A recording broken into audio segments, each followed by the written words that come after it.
Welcome to the Cookbook, where you'll learn about the real recipes behind building a business. Entrepreneurship doesn't look the same for everyone, and neither does success. You'll hear from entrepreneurs of all kinds, tech founders, coaches, creatives, and spiritual entrepreneurs. People who've taken very different paths and learned powerful lessons along the way. We talk about the wins, the missteps, and the moments who shaped who they are today.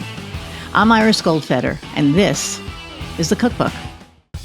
Hey everybody, and welcome to another episode of the Cookbook. I'm your host, Iris Goldfeder, and I'm super excited today for my guest, Peggy Sullivan. We spoke like last August, I don't even know what happened, and then life happened, and we're here today, so that's going to be awesome. She's the author of a few books. One of the things that she speaks about is time poverty, which I think is really, really important, and we're going to let her get into that. Before we start, like, share, or subscribe. Pick one, preferably subscribe, because the more subscribers we have, the more we'll get out there. Really appreciate you all spending the next hour with us. And without further ado, here's Peggy. Hey there. Well, nice to be here. Finally, Iris. I know. It's in January, so this is great. Yeah, I know, right? Talk about time poverty. It's like, where the hell did the time go? It was crazy. Just a crazy year. So you just gave me a refresh, which was great, because I remember that you speak, and we were talking about speaking, and I was going to be doing a couple of speaking gigs last year, and that's come and gone. Yeah, I'm just thrilled that you're here today. So let's start with tell the audience a little bit about you, and then we'll get into the other things. Sure. I spent most of my life in corporate America, and it was amazing. And I worked for really big companies and had large departments. And I think I was the epitome of success. At least I thought I was. But the problem was I didn't have time for what was important. I had a failed marriage. I was doing mindless, stupid things, and my life was suffering as a result of it. So after about 25 years in corporate America, I started a nonprofit that was research-based. And for me, I really wanted to think about my legacy. What is my legacy? What do I want to do? What do I want to leave behind? And I kept on asking people, what is your challenge? What is the biggest challenge you're facing? And people kept on telling me they don't have time for what's important. So I thought, wow, if I can address this in some small way and give people time back, that would be great. And so I really started experimenting and pivoting with a solution that I've come to call Performance by Design. And it gives people back 5 additional hours each and every work week, which is pretty crazy. But that's the way my process goes, and I'm pretty proud of it, and I'm excited to share it with your listeners. Well, that's awesome. And it's so funny because, we sit here and, especially as entrepreneurs, we work crazy hours, right? There's some days that it's like 9 o'clock at night, and it's like, what happened? And there are way less of those now that are more established. But I remember in the beginning, it used to just be, my wife would wake up and it would be 5 o'clock in the morning, and I would be like this, on the keyboard, and she would be like, did you just get up? And I was like, well, what time is it? She's like, you've been working till like 5 o'clock in the morning. Like I didn't even think about it. Right. And so I just think that it's time and what we do that is. I think the reality is for women is that, we're so accustomed to working hard, and working hard equates to success, and it results or looks like eat, work, sleep, repeat. And the problem with that strategy is, it can often lead to success. And I'm a beautiful example of it. But we pay a price tag along the way. We end up hurting our relationships. We don't have time to take care of ourselves. We get frustrated because we're not living the lives where we feel like our cup is full every day. We're just running from one thing to another. So I believe that it was a phenomena that practically everybody in the world sought by, and we didn't talk about it. But the reality is, busyness has been a badge of honor for a number of years. It's a status symbol. We love telling people how busy we are. I have a 35-year-old son. He's very successful. I call him up once a week. I try not to being a helicopter mom, but I'm like, Brandon, hi, it's Mom. How you doing? And he'll be like, Mom, I'm so busy. Can I call you back? And he won't. And I think that, we all have gotten into this is the acceptable norm. And the thing that I love about the work that I do is it's very data driven.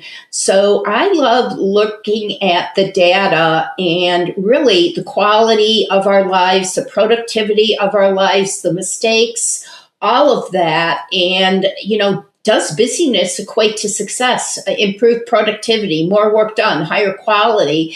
And the answer is clearly no. There are so many statistics, and I'm going to rattle a couple off just because I just did my 2025 workplace study, and it's amazing to me how I've done this 5 years in a row, and the stats don't budge. They're the exact same. No. So 93% of the world is over the top busy, wants to be less busy, but doesn't know how to get off the hamster wheel. That has always been 93, 94, 95. 61% of the population doesn't have a schedule that allows them to complete their basic core job responsibilities. And we know what that's like, right? We get to the end of the day and it's like, well, my day was packed, it was jammed, but I still have work to do. And the one stat that really resonates with me is the stat about self-care, and that 75% of people don't have time for basic self-care. And I'm not talking about going to the spa or 6 weeks vacation. I'm talking about getting 7 hours of sleep, eating something during your day so you can get that mental stimulation and give your brain some food, just the core basics, keeping a dental appointment that you haven't rescheduled a gazillion times. So what I love to do is let people see the data so they can clearly see, okay, this is not intuitive. I think busy is better, but I'm really not getting more done, and it's really not helping me achieve my goals. And then it's really about, okay, well, what can I do to get more strategic and to get more intentional with how I'm spending my time? And that's for me where my performance by design framework came from, was just, continuously testing different things to see how it helped people get control of their day. Yeah, and I think that's it's so important. Before the holidays, I think it was like October. Was it October? Yeah, it was like the beginning of October-ish. Mm-hmm. Is that right? November? No, it was the end of October. I started with a personal trainer. Mm-hmm. I was like, great, I'm going to be doing, 2 days a week, whatever. But then it was like, I had to travel to Charleston, and then I traveled to Charleston. And then I was like, I don't want to sign up with him if I can't be consistent. And there was no way in the month of November or December, because November ended up being, I spoke at a conference in Charleston, and then, I came back, I was there like a week, and then blah, blah, blah. And then it's Thanksgiving. And then the day after Thanksgiving, I was in Boston for a retreat for 4 or 5 days. And then I came back, and then I had a memorial in New York the weekend. It was like, oh my God, there's like literally. Yeah, what happened?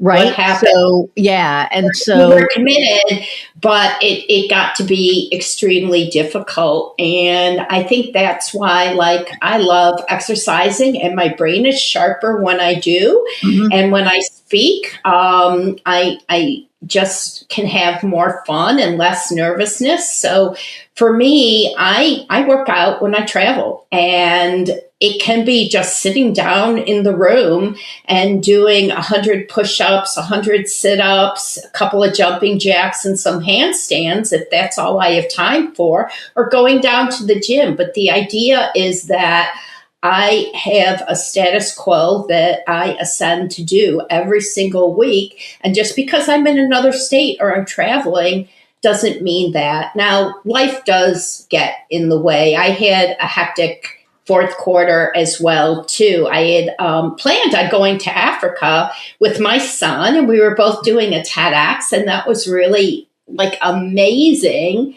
And my sister died unexpectedly. I'm sorry. And so that threw a wrench in everything. And I stopped doing the things that I love. And what happened was that my ability to cope really started to suffer. And I started not seeing the opportunities, but seeing all the challenges. And it really affected everything. And the reality is exercise is biological. It's chemical. It happens in your brain. It gives you the ability to focus more. You have more energy. You know, there's just so many things that happen when we take care of ourselves. We set ourselves up for success. And so there's really what I've learned is life is messy. Life will always be messy. I don't think, at least for me, I've ever found balance. It's can sway back and forth. But when I understand my priorities, and health is one of my core priorities, taking care of myself, eating, sleeping, exercise, when I keep those boundaries up, I'm more productive. So it takes me less time to actually get the job done. Right. And it was funny because, today I texted him and I was like, okay, I'm back, let's do this. So I'm excited for that. And once I get into it, then I will exercise when I'm away, but I don't know what to do at this point. Right. So once I get like a routine and stuff, then, that'll be that. But I think that, what you're talking about was, the time poverty at the end of the day. And I know that there are so many people, Kofi, excuse me, that talk about grind. Yeah, I'm grinding. And I'm like, you're grinding, but you're killing yourself. You're not getting any sleep. You're not taking care of yourself. You're not, I'll sleep when I'm dead. No, you got it. If you don't take care of yourself, that grind isn't gonna, matter. And he's I rolling his love eyes probably in the background, to but tease people and, tell people, like, if you've reached a point where you feel like you're mentally exhausted but you promise yourself you get it done, you cross it off the list, and it's like kind of walking uphill. It's just brutal. Take a break and see what happens. It is absolutely crazy if you get up early the next morning, you go for a walk, you do a little something to energize yourself, just how much more productive and creative and mindful you can be. When you take these mini breaks, our brain actually doesn't have the capacity to focus more than 90 minutes in a row. It needs a little break. But the funny thing is, it can be a 2 or 3 minute break. We don't need to, go run a mile or do anything crazy. It can be just a little kind of, okay, I'm going to go inside and grab myself a piece of dark chocolate and enjoy it, or whatever it is, these micro moments. And I think I find myself speaking a lot about micro moments because we've become such a macro society where everything needs to be big. But actually, we get there through these micro steps, and they're a lot easier. They're gentler on the system. And you can look back and say, wow, look at what I accomplished, when you take it micro step at a time.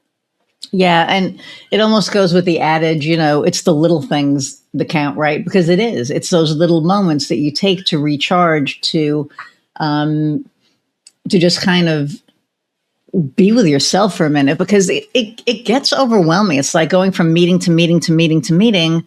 and I try to allow, and like, I look at my calendar now and, I'm kind of chuckling because, tomorrow was going to be completely insane. I had like a half a day, marketing strategy with one of my prospective clients that we moved to next week because he had a golf trip this week. He's like, can we move it to next week? I was like, yes, please. Thank you. It's wonderful, right? Because it opened up my whole Friday. So now tomorrow afternoon, I can actually take care of some stuff and I'm not booking any more calls. Like, because I was talking to somebody this afternoon, they were like, oh, well, if you're open tomorrow now. And I was like, nope. Yeah, Nope. I have really gotten into time blocking the unexpected because it always happens. So I'm planning for it now. And I'm also time blocking things that I used to do at the end of the day if I got done a little early or, networking, things like that. I'm finding that I'm making room in my schedule to be very planful for these type of activities that I know are important, but it's also a matter of surrender. The average person, we waste so much time. And when we really start to comprehend how we spend our time, what are your busy traps? What are you wasting time on? They're habitual. Right. But yet, a lot of people don't realize they're doing it. I used to look at email first thing in the morning. It'd be the first thing that I would do. And then I get stuck in the email rabbit hole. And before I knew it, I'd gone through the 30 emails that I got and I was checking my schedule and doing this, but then I lost that hour. Yeah. And so I think it's really important because we live in an always on society to set up patterns and productivity hacks so that we're not doing this mindlessness,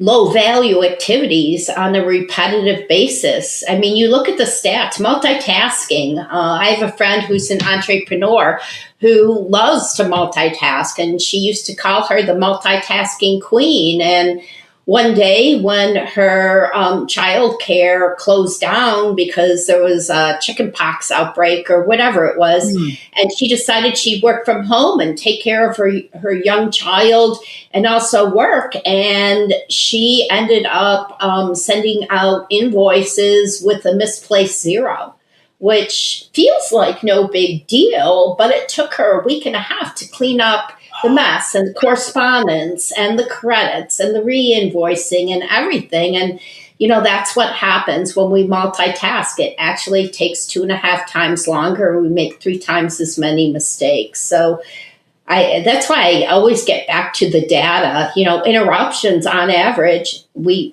say yes to a phone call. We say yes to somebody knocking on the door. Do you have a minute? But the brain can't move from one task to another. And it actually takes the brain from 18 to 23 minutes to regain clarity. So, when you start to look at all this data, it's crystal clear. The data is clear. It's consistent year after year after year. And so we need to change. And the thing of it is the changes that we need to make, they're not huge. They're tiny little habit changes, but they have huge impact in your health, your happiness, your productivity, your quality of life. Yeah. And I totally see that because, I remember when I would work until 5 o'clock in the morning and then, I started, reeling that in and,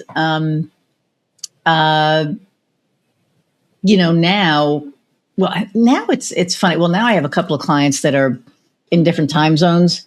So they'll be 6 hours ahead, 6 hours behind, whatever that is. And so I try to accommodate that, but for now, that's not going to be for long, but for now. But what I do find is that the more sleep I get, obviously the clearer I am, right? And I've been really forcing myself. So the last 2 days, yesterday I actually slept past my alarm and I didn't get out of bed till 10:30. I never do that. And I was like, Oh my God. I didn't miss any appointments or anything. So I was good on that. Cause of course, you jump up and you're like, oh my God, did I miss a meeting? And I'm like, whoo, okay. My first one isn't until 11, but now it's 10:30. I have to feed the dogs. I have to feed me, and I have to be ready for this meeting at 11. So where the extra sleep was great, it was like, oh crap. And then, I was like, okay, I can't let that, happen again. But I try on the average to get between 6 and 8 hours sleep. Yeah, I think that's a good rule. And quite honestly, I used to be that 6-hour person, and I'm gravitating towards the 8 hours because I'm working out more. And it works out fine because I'm more productive and I have more clarity, more creativity, just all of those things. And we tend to think that it's all about time management, but time management doesn't really help us because we overschedule, we overprocess, we overthink. So it's really got a lot more to do with having a strategic approach to how we spend our time and being very intentional with it. So, in talking about time management, and I think that's like, it's so important because it goes back to like multitasking. I used to think I was the multitasking queen. I could do 20 things at once. And it was like, no, you can't. You think you can, like you really, when you're in the moment, you're like, oh yeah, I'm answering this email and whoa, this text just came up and I'm doing this and oh, this thing just came up. And then, you're kind of like, wait a minute, like where was I? So I can definitely see, that thing. But we really think when we're doing it that we're multitasking and we're absolutely not. But what I find really interesting, especially with entrepreneurship is, more times than not in the beginning, it's you. And you're doing all the things, right? You don't have an assistant. You don't have a VA. You don't have, whatever it is. So you have to send the email and you have to set the appointment and you have to set the schedule and you have to, and you have to pay the bill and you have to do the books and and it is a lot. It's a lot. It is a lot, but I speak to a lot of entrepreneurs, and I believe that one of the challenges, the biggest challenge that entrepreneurs face is self-awareness and also the need to do it all. You may not have a staff, you may not have a department, but that still doesn't mean you need to do it all. You can choose not to do things that have a low rate of return. You can choose to farm out a couple of tasks that aren't high value for you. Like I get my meals prepared.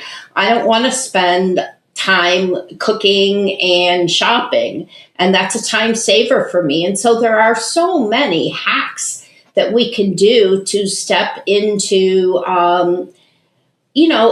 just a different approach without having to do it all. And curious enough, I told you that I just pulled data from the workplace at the end of last year.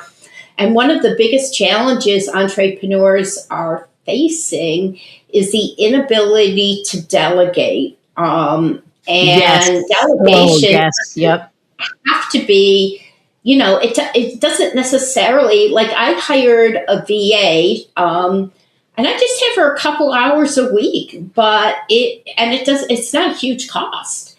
And I thought, I'm not all that important. I don't deserve a VA and all of that stuff. But holy cow, now I'm spending my time on things that monetize and that are important. And so there's a lot to think about. Oh, like 100%. And it's funny because, when you said being self-aware and being able to delegate, it took me so long to be able to delegate. Like I have a team now, but it really, because it's like, oh my God, well, by the time I tell this person how to do this, I could have done it like 3 times, right? But when you do delegate and you do teach that person what they need to know, you don't have to do it anymore. And when you realize that, then I think it becomes a lot easier to do that delegating, right? Because then you're like, oh, that's off my plate. So But it's also optimizing AI. Like, how many times have you sat there and you wanted to write a message and the words aren't perfect and you're struggling with it and you're wordsmithing it? And the reality is, you throw it into AI, it gives you a couple of options. You see a great approach to it. You started off, it was your basic ideas. But I think we have so many tools to help us, spend less time on low value transactions. And, I saw some stat yesterday about AI, and I can't remember what it was, but it was like, 70% of the population sees the importance and the need for it, and it, becoming much more relevant. But, something like 60% of people don't know how to use it, are afraid to try, don't trust it, blah, blah, blah, blah, blah. And so, I think as entrepreneurs, we need to be experimenters. Last year, I did a lot of tests, and that was great because I learned things that work and things that aren't working. But my test cycle was too long. I would test things and let them go on for 6 months. And this year, I'm like, you know what? I had a gut feeling about whether that was working after 3 months. If I had listened to my gut, I would have aborted it, and that would have been better. So there are so many hacks and things that you can do.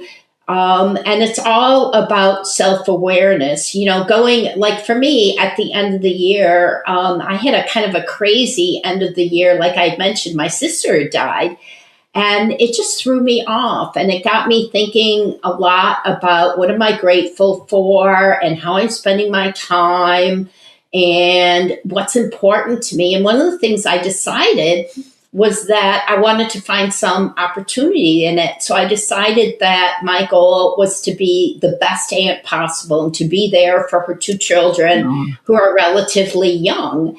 And, that was my way of coping with something really difficult and finding a way to find something good and meaningful in it. And I think that a lot of times, we're kind of sit there and say, oh, well, this is, terrible, or this happened to me. And many times it does happen to you, and it's not a lot of fun. But if you take a couple of moments and say, what can I learn from this? What can I do different? What will I never do again? That's a good thing. Yeah, no, I agree 100%. I think when life happens, we kind of pause, right? Because, you lost your sister, and I'm very sorry about that. And I lost one of the most important people in my life. And it's really hard. And one thing that I found out, which, I laugh about, but, when you have ADHD, grief really, pardon my French, really fucks you up, because I couldn't form a thought. I had to speak. I found out, my friend passed like the day before my speaking engagement, and, and I was networking with all of these women, and I was all over the place. I couldn't think straight. I am a world-class networker. And not, schmoozing, but I love people, and the people that were there, I knew everybody, right? So it was like, but they were like, what is going on with you? I was just like all over the place, and I didn't realize, how much, and I'm very self-aware, and I didn't realize it until I realized it. And I think it was, I was picking my friend up at the airport, and I left an hour early, because I thought her flight was an hour early. And then I'm like driving going, what is going on? And then I get her in the car, and then, I was in Charleston, so I rented a convertible, and it got cold. And rather than pull off an exit to put the top up or put my coat on, I just pulled over on the side of the highway. And she's like, what are you doing? I'm like, we're good. She's like, no, we're not good. And I'm like, oh shit, you're right, we're not good. And so it was just like one of those things. But what I find as far as, getting back to the entrepreneur piece, is that when we're able to delegate, I think that's a big thing. When we're aware that we need the help because we think we can do it all the time, right? So coming from that angle, what advice would you have for somebody who's thinking about becoming an entrepreneur? Yeah, I mean, for me, I think it's really important to align your talents and your strengths with how you spend your time and realize what you don't do well and try not to spend your time doing that. But I also really believe that it's also about subtracting low value activities, really taking inventory of what your days look like and what your habits are and which ones are serving you and which ones aren't, and being honest with yourself about, how they're working, or more importantly, how they're not working. Yeah. Yeah. Interesting. And I don't think that you know until you know, because it's like, you don't know what you don't know, right? Yeah, And until I you do developed it. a tool that I call the busy barometer, because when I was on overload and on autopilot and doing all these mindless things, I wanted an external source to help me understand how I was spending my time and where my low value activities lied. So I put together a survey that will identify like where your waste is and what you're not doing to fuel yourself for success. And it's a cool tool. I take it probably once every 6 months because it reminds me, okay, not this. Yeah, that's important. And to be able to identify that is really important, because we all have our superpowers, right? We have what we're good at. That's why we do what we do. But you're right. They're I know quite a few people who, actually, I'm going to stop for a minute. I'm going to go back to the AI piece, because you were saying something, and AI to me, and I preach this all the time now. It's a tool, right? It's not a replacement. And when you use it as a tool, it could be your best friend. When you use it as a replacement, it can almost be your worst enemy, because what happens is I see a lot of people like, I will use AI, I will write my content, and I know my grammar sucks. I know that, whatever. So I will drop it in and say, I'll do a copy and paste and say, can you just clean the grammar up on this? Don't rewrite it. I don't want your opinion. I don't, just clean the grammar up. And when you, give it that prompt, it will just clean the grammar up. You can also give it a prompt like, hey, I have this proposal that I want to drop in here. Can you find any holes? Right. And then I'll say, I want you to look at this as you are a, premier, blah, blah, blah, a proposal writer or whatever, or you're right. An expert proposal writer for a high-end agency, whatever. Find the holes. And it will find the holes. I'll be like, great. It doesn't fill the holes. I don't ask it to fill the holes. I'm just like, find them. Because then I'm like, oh, okay, great. I did forget that. And then I can, put it in and then go, okay, clean up the grammar. And that's 90% what I use it for. I use it a lot for emails, because I will, there are certain, especially like unhappy emails that I have to send. I'm very tactful, but sometimes I'm a little bit too nice and I'm not as direct as I need to be. So I'll be like, okay, because it's trained in my voice. I need this in my voice, but I need professional, not taking any crap, Iris, right? And then it'll be like, okay, here you go. And then it'll spit it out. And that I'm fine with, because to me, it's not necessarily replacing my voice. It's in my voice, but it's just being a little more. I quite honestly have spent years building my voice in AI. So I've got so much information in there. it'll be like I'm writing a speech and I'll be like, tell me a story that illustrates this. And I'll go back in my archives and remind me of something I said 2 years ago. So it's really quite brilliant. Yeah, it is. And I think that, if people use it for good and not evil, meaning that if you really use it as a tool, it's like the best thing ever.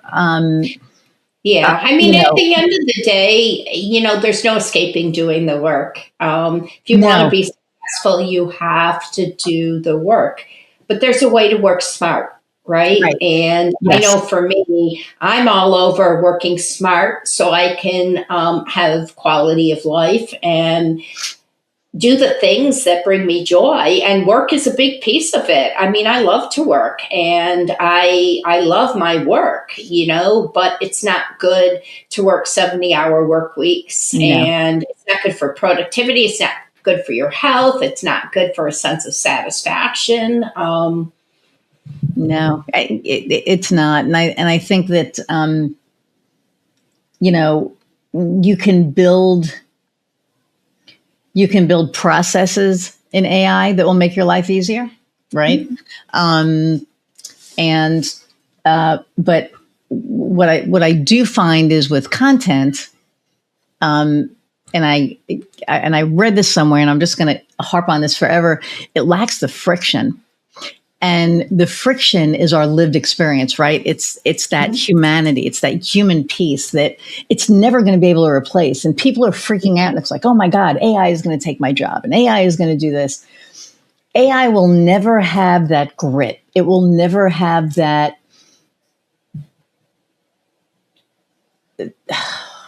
I'm trying to articulate this. It will never have that voice of that lived experience. It can't, because it hasn't lived. It's not a live thing. Right. And here's the reality. People learn from storytelling, and AI will never tell a good story. No, it will tell you, it will take something that you wrote, like you said, and turn it into a good story. So it was funny because I love this so much. I was writing articles for this magazine, for an online magazine, for the last year and a half, and then they changed their format, so we're figuring some stuff out. But I remember I had to write my first article, and I'd never written an article before, and I used to write all the time. I just hadn't done it in a while. So, and this is like when chat first came out, and I was like, okay, I'm going to write this. I'm going to sit here and I'm going to write this thing that I know about, and then I'm going to see how it looks. And so I sat down and I wrote the thing, and I told the story, and I, explained all the things, and I looked at it, and it was like, oh, this is shit. It's like, this is not, how do I fix this? So I went back and I rewrote a couple of things, and then I was like, all right, I said, I put it into chat, I copied and pasted it, and I was like, okay, and this was before it knew my voice, this was before it knew anything, and I was like, this is not in the right order. I'm like, these are my thoughts. I feel like I'm kind of scattered. Can you help me put this in the right order? And it did.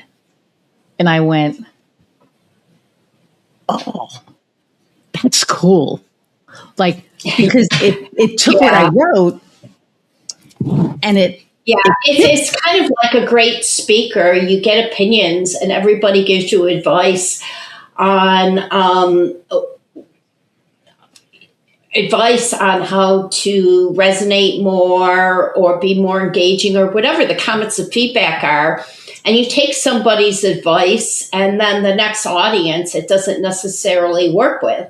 And so I just think that, we need to personalize things. But I also believe, many times I'll write a blog for realtors, and I'll be like, okay, AI, give me some data to support this, this, and this. yes. And I've got some data, but the data that I really want is in the real estate industry. And then it'll give me data, and then it'll be like, oh my God, now I know their pain points. Now I can speak to them.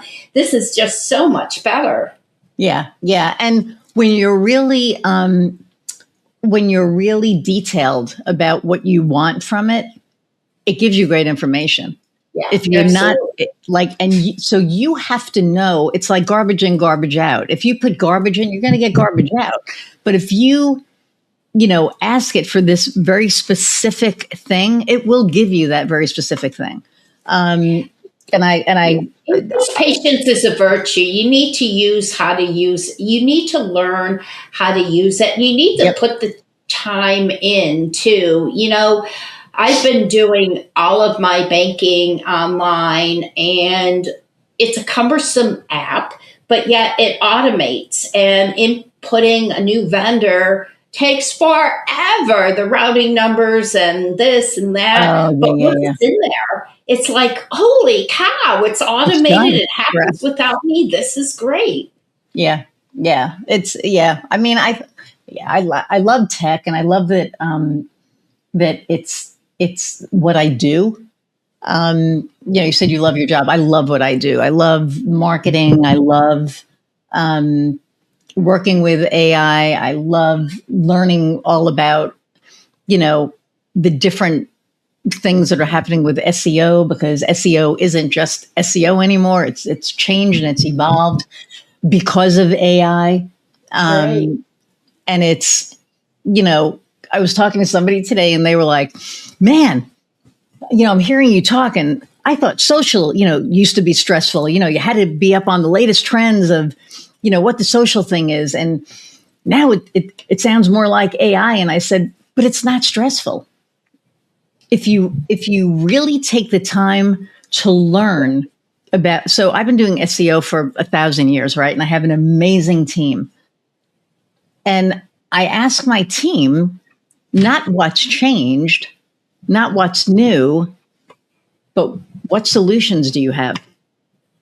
Right? Like, how do we make this better? How do we stand out from everybody else? And because of that, it makes us really, really strong. We're a strong player, in the field.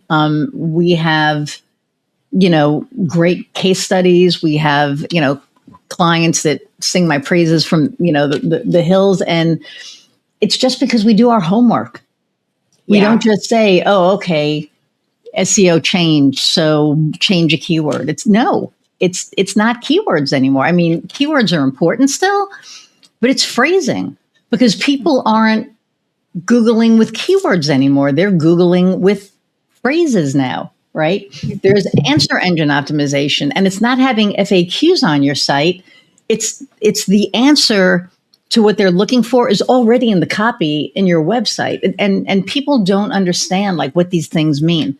And the fact that I get to learn all of this, I could talk about this all day. I just get so passionate about it because it is because of AI. AI is making, I think in a way it's making certain things better. It's making it's like you have to know certain things or you're going to be left behind. So you're getting better as you're.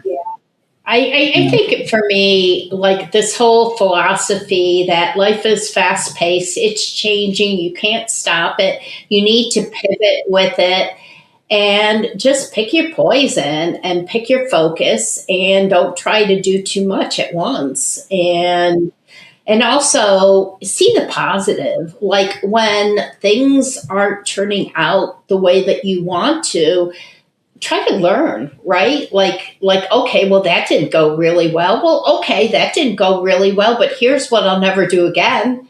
And there's something to be said for that. Well, I think that it's not a mistake if you learn from it. It's a lesson. Right. And I think that, just as humans, we're learning all the time if we let ourselves learn. And, if when something happens, we're not like, oh, crap, that happened. It's a failure. It's like, no, oh, crap, that happened. What can I learn from this? And I think that's, that kind of separates who moves forward and who doesn't.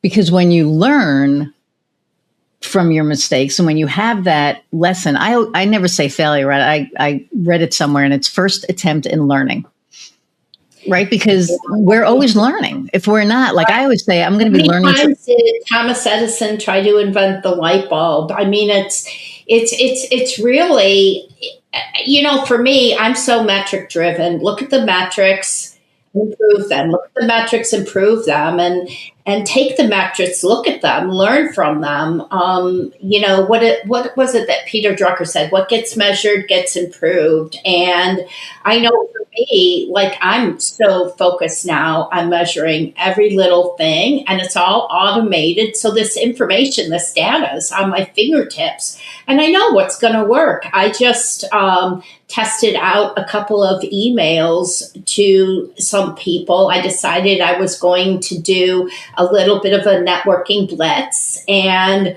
I kind of did 50% with this type of tone and strategy and a little more authentic, and this time a little more salesy and businessy and what's in it for you. And the data tells me what's working, right? Yeah. And it's not always what I think it's going to be, right? I mean, the data. Well, data doesn't lie. Yeah, data doesn't lie. I mean, that's, you can think something's working, but when you have the numbers in front of you, you're like, oh, well, maybe not. Maybe I need to. And that's, I say that everything is always a work in progress. And that's why I say we're always learning, because, what worked in September may not work now. It's different. It's changed. And, and I go back to like SEO and what goes, digital marketing and, all the things that I do, things are changing quickly. And just because they're changing quickly doesn't mean that you have to lose sleep over it. It just means you have to realize that things are changing, and then you pivot and adjust. Right. Pivot. But pivoting doesn't mean the most important skill that anybody can learn is how to be, and we used to call it change management, right? And now to me, it's about pivoting. Change management seems big and heavy and clunky. And to me, pivoting is more about trying different things on and, looking at your successes and your failures very early on in the process to shape your behavior. Yeah. Yeah. And I think that as we grow, as our businesses grow, what helps us grow is that ability to pivot, because things are going to change, right? It's like the only thing that stays the same is change, right? Because things are always going to change. And I think that when you have that ability, it almost gives you that foresight, because you're almost waiting, right? It's like, I know for me, I'm waiting for I'm sitting here going, okay, we're in January. This probably isn't going to air until February, but by the time this airs, something else is going to be, there's going to be a new AI bot, or there's going to be a new something, right? And so what's relevant now may still be relevant a month from now, but there's going to be some kind of a change, because things are really changing rapidly. Yeah, they are. Yeah, they are. I mean, last year, my main income was from speaking. This year, it's from courses and coaching and speaking. And, you have to be willing to pivot and it's not like you're doing your thought leadership over again. It's more like you're giving people things in a way that they want to receive it. Right. The best way that they can consume it. Right. I think that's, 100%. And it's really cool, I think, that we live in a day and age where things are moving and things are changing, because, think about being, I don't know, I would say the 50, if you think about it, like if I think about it now, things have always been changing, not as fast as this, like the TV came out and then it was black and white and then it was color and, that it was like, a different kind of a box. And then it was like 100-pound flat screen and now it's a 10-pound flat, so, all of that is changing, but just to be, alive in this day and age where, yeah, things are changing rapidly, but a lot of things some aren't changing for the better. That's another story, but some are really changing for the better. And to be able to say that, we were at the forefront when all of this change started happening, I think it's pretty cool. I really do. And I feel pretty lucky. Yeah, I do. I'm in definitely a pretty significant space of gratitude and giving back to society and helping other people and seeing the opportunity. But it all gets back to tools, right?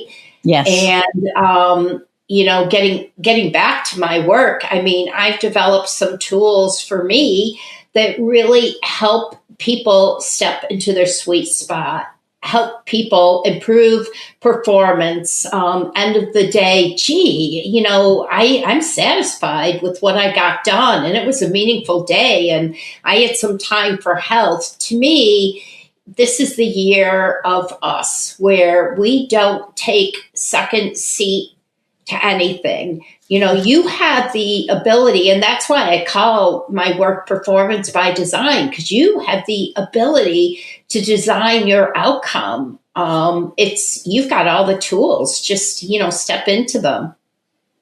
Yeah. Yeah. I love that. How do people find you? The best way, I'm going to be offering a course in a couple of weeks, and that would be something, I don't have codes, but what I can tell people, if they reach out to me via email, I'll give them a 20% discount on it. It's going to be a live course, and they can also just contact me on my website, peggysullivanspeaker.com, or go to LinkedIn. I answer them all, and I'm a people person. So if somebody comes to me and says, I have a challenge, or, can you help me? I'm all in. Awesome. Cool. Thank you so much for taking time out of your day, because I know, time is very precious, right? I'm really going to hold on to this because I love that time poverty. That is going to stick with me because, man, that's just such a good way to put it, right? Because you don't think of it that way. I never thought of, oh man, it's time poverty. But now I'm going to be like, so it has me thinking a different way. Yeah. How to turn time poverty into time wealth. And the key is intentionality. Yeah. No secret. Yeah. Well, I won't say that there's not a secret sauce, because I do believe there's a formula to it. And I've been testing the formula for the last 10 years. And I do believe the formula I had 8 years ago isn't as productive as the formula I have now. And you test and you refine, But just go out there and grab the tools. I'd love to work with anybody who wants to be in control of their life and their time and their outcomes. That is awesome. So the last question that I ask everybody is, what lights your fire? And it can be anything. It could be personal. It could be business. It could be whatever you want. I am so incredibly easy. A piece of dark chocolate lights my fire.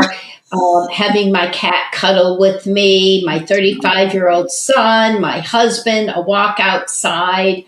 I'm really big on what I call happiness rituals, micro moments we can create for ourselves. And we tend to think that happiness is the destination of thing. I will be happy when I get this huge goal done. And if we can be kind to ourselves and give ourselves these little micro moments, it's always a good day then because you had sweet little moments for yourself where you were like, wow, I felt the sun on my face. Wow, I worked out. I got my endorphins going, whatever it is. Yeah. I'm going to go for a walk tonight. I'm going to work for a couple more hours.